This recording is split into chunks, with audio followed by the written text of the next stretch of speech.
Hello guys, welcome back to the channel. In today's video, I'm going to show you how you can generate image for free using PicsArt. Okay, let's get into it guys. First of all, you can go to your browser and then you have to search for the free AI image generator on PicsArt.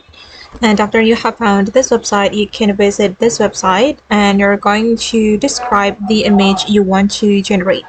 You can add the prompt right here, or you can go to the customize and generate more if you want to choose like the style for the image.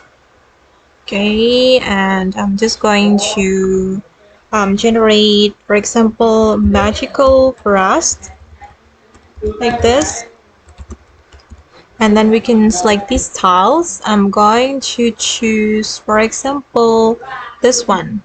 Okay, then we just need to click on generate images, and there will be some results for us, and we just need to select the image we want to download.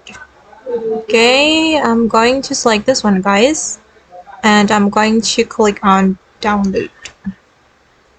Or you can continue to the PicsArt editing if you want.